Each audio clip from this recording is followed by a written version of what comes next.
Okay, welcome to another conversation about scripture that has something to do with this relationship between humanity and the garden, or humanity and the earth. I'll lift up a few things to you. In the first creation account in Genesis chapter 1, it's fascinating to me that God called creation good 6 times before God created human beings. So that's significant. So that says to me that God must have some sense of love and care for creation in addition to you and me. The other piece that I find interesting is that God created human beings on the same day that God created all the rest of the land animals. In other words, we didn't get a day all by ourselves. We were created along with all the animals, and so maybe that puts us in a kind of a different perspective. Maybe we aren't quite so superior after all. God certainly thinks very highly of creation, and I love that about that story. The other piece in Genesis chapter 1 that I'll mention is this whole notion of dominion. We were told to have dominion over creation, and some people have used that as an excuse for us to exploit the earth and to take from it and to do whatever we want to with it because God has given us dominion. And I'd just like to suggest a couple of other ways to understand that word dominion. It can mean death and destruction. Absolutely. That's one option of dominion. But another option, another way to understand dominion is that in the Old Testament times, kings had dominion over their subjects, which meant they did have the power of life and death over them, but they also had a responsibility to care for the least of them, to care for the widows and the orphans who did not have a fair chance in life, who weren't treated fairly for whatever reason. The kings, so part of the king's dominion was to care for those people. And another way to understand dominion is if you think about parents, your parents obviously have had children.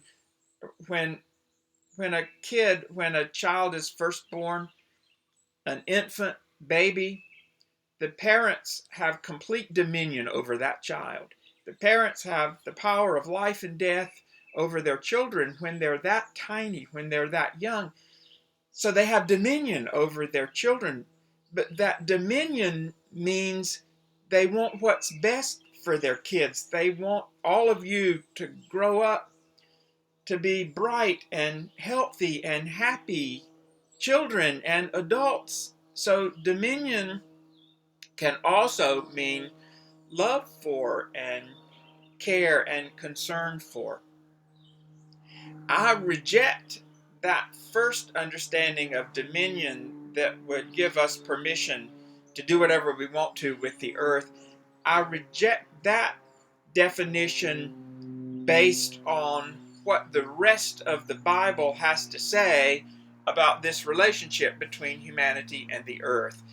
Nowhere else in Scripture does does the Scriptures indicate that we need to destroy the earth. Nowhere else. And I'm enough of a scientist to believe that the earth is about 4.5 billion years old. I also I can't comprehend that God would spend 4.5 billion years creating all of this and then bring humanity on the scene in the blink of an eye and say, okay, guys, I want you guys to destroy everything I've been doing for the last 4.5 billion years. I can't imagine that God would want that or would say that, and particularly given the evidence of the rest of the scriptures, this notion that dominion means we are to take and exploit and destroy at will makes absolutely no sense to me whatsoever. But you have to figure that out for yourselves. A couple of other texts. The Cain and Abel story is significant. You know, Cain killed his brother Abel. Cain was the farmer very connected to the land, as all farmers are. And the punishment, God's punishment of Cain because he killed his brother Abel, was that Cain would be taken away from the land. God didn't curse the land, but God cursed Cain's connection to the land. And this is how Cain responded to God. Cain said, "Today, God, you have driven me from the soil, and I shall be hidden from your face." It's just so incredible to me that for Cain, his relationship with the earth, with the soil, with the farm, his relationship with the earth and his relationship with God were so interconnected that if he lost one, he would lose the other. Amazing. They were not the same relationship, I don't believe, but for Cain, this relationship and this relationship were so connected that he could not have one without the other. Fascinating. Go back and read that story. And then there's the Noah story, clearly familiar to you, but a couple of things about the Noah story that maybe you haven't thought about. God asked Noah to build the ark to take care of these animals. God could have asked an elephant or a kangaroo to build the ark, right? But God didn't do that. God chose to ask a human to do it. So again, like in the Garden of Eden story, could the uniquely human role in all of this be to preserve what God had made, to preserve those animals in the case of the Noah story? The other interesting piece is God could have, presumably, God could have wiped out all those animals in the flood and created them all over again. But God chose not to do that. God chose to preserve that which God had already made, and God chose a human being to do the preserving of it. It sounds like the vocational call in the Garden of Eden story. God told Adam to till and keep the garden, and God is telling Noah to keep the animals, to keep that which God has already made. In both cases, that's a uniquely human ask. Uniquely human ask. And then after the flood ended and God put the rainbow in the sky, you know that piece of the story. The rainbow was a sign of a covenant, obviously. God said, I'm never going to destroy the earth again by flood, and so I'm giving you this rainbow as a sign of this covenant, this promise I'm making. The significant part is who God made the covenant with, or the promise to. God covenanted with Noah and his family and his descendants, you and me. But these are two more pieces that we don't really remember in the story. God also made the covenant with every animal that set foot off the ark, and God made the covenant with the earth itself. And that's repeated several times in that story. It's in Genesis chapter 9, I think. So God made the covenant with humanity, with all the animals, and with the earth itself. Now I take that as if God has that much love for all of creation to make a covenant with it, and I'm a person of God, then how can I not make a covenant with it myself? Great story. Great story. There are lots of agricultural laws in Leviticus that deal with this relationship. The land was supposed to rest every 7 years, so the land, and in one case, the animals are supposed to observe a Sabbath. Speaks to our relationship. The farmers were told you can't harvest everything on your field. You have to leave some around the edges for the widows, for the poor, the orphans. And again, in another verse, even the animals are included in that. So the farmers had to shift the way they related to the earth. They could have harvested everything, made more money, But God is saying, nope, if you're going to farm in relationship with me, you have to be in a different relationship with the earth, because you are in relationship with each other and with creation. And so all those relationships affect the way you do your farming. Fascinating. Another text in Leviticus indicates that creation belongs to God. Creation was never given to us, not even as a gift. Creation belongs to God, always has, always will. In the Leviticus text, it says, God says, the land shall not be sold into perpetuity, for the land is mine, says God, and with me you are but aliens and tenants. And not only that, the next verse is that in the land that we hold, we are to work for the redemption of the land. So not only does it not belong to us, it belongs to God, and our task is to work for the redemption of the land. It sounds like keeping the garden. It sounds like preserving all those animals in the Noah story. We are to work for the redemption of the land.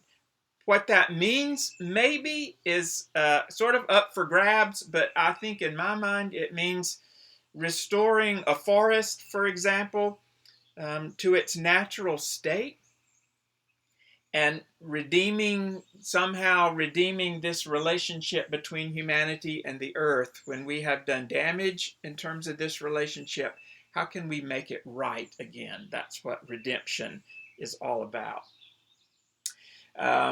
Prophets, several of the prophets, four in particular, Isaiah, Hosea, Amos, and Micah, talked about the connection between economic justice, which deals with this human-to-human relationship, the way we use and abuse each other, connection between economic justice and environmental justice, connection between this relationship and this one. Pretty fascinating in the prophets. In the Psalms also recognize this notion that God owns creation. The earth is the Lord's and the fullness thereof. You know that psalm. There are also psalms in which creation praises God. The trees of the field clap their hands and the mountains sing, or something. So there's this notion that creation itself praises God. So if creation has a direct relationship with God, so that creation praises God, then there must be some reason for creation to be other than just to serve us. In the New Testament, the writer of John's Gospel indicates at the very beginning that Jesus was present with God at creation. Quite a mystery, but could Jesus have been present somehow mysteriously with God at creation? And makes the point that everything that has ever come into being has come into being through Christ and for Christ. So this notion that maybe it's not just about you and me and our relationship with Christ, but maybe all of this is somehow in relationship with Jesus Christ. That's something to think about as well. There were many, many parables. In fact, most of the parables of Jesus have to do with the natural world. It doesn't make Jesus out to be some left-wing tree hugger, I don't believe. However, it means that he lived in a very agrarian period of history. In fact, almost everybody that existed on earth had a relationship with the earth, because that's the only way they knew how to survive. And so if Jesus told a story about farming or fishing or shepherding, or some story about the natural world, he knew that the people he was talking to would understand what he was trying to say. Think about that one parable where the farmer sowed his seed in the good soil, in the rocky soil, among the weeds, and in the good soil. Remember that story? And think about kids these days who seldom ever go outside, I hope you're not one of them. But kids who never go outside, who never dig in the dirt, who never planted a seed and watched it come up. They're going to read that parable of Jesus and have no earthly idea what he's talking about. So Jesus knew that the people he was talking to had this relationship with the earth. That was a given. That was assumed in his day. And unfortunately, it can't be really assumed in our day. He prayed in nature a lot. He would go out into the wilderness or to the mountaintop to be by himself, or in a garden somewhere to pray. Maybe he did that just to get away from the crowds, but I like to think anyway that maybe he, like maybe some of you, felt some closeness to God in nature. Many of us do. And so I like to think maybe Jesus did as well. He exhibited some power over creation. Not sure how you interpret all those texts, but he walked on water, he stilled the storm, he told the disciples to cast your nets on the other side so they could catch lots of fish. He fed the 5,000. He, in some ways, he exhibited some kind of power over creation. At the very least, he was in relationship with creation. That's very clear, however we interpret that. And then the Apostle Paul, in his writings, both in Romans and Colossians, Paul really believed that Jesus was the Redeemer of creation. That Jesus came not just to redeem you and me to God, but Jesus came to redeem all of creation. And if that be the case, then the whole Christ event has something more to do than just with you and me. That's something else that's hard to think about, but I encourage you to think about it. I'm not telling you what's right or wrong here. I'm just encouraging you to think about it and maybe to raise some questions for you. Because Paul, pretty clearly, I think, felt like Jesus was the Redeemer of all that is. And then in the book of Revelation, there's this vision of a new heaven and a new earth. And this vision that a new Jerusalem is coming down out of heaven. So I don't think Revelation is totally and completely about the sweet by and by. I think there's some pieces of Revelation that talk about a renewed earth. And if that be the case, then I can't speak for you. I have to be a part of that renewal that God might be effecting even now in terms of our relationship with God's creation. I could go for a long, long time, but I hope this has given you some bit of an introduction to creation. I have made some resources available if you want to study this topic in greater depth. And when all this pandemic stuff is over with, I'm happy to come to Virginia even. I live in North Carolina. Easy for me to come to Virginia and work with your youth groups if possible, if that's of interest to you in person. So I wish you well. Stay safe and stay healthy and take care. And God bless you and God bless all of creation. Thank you.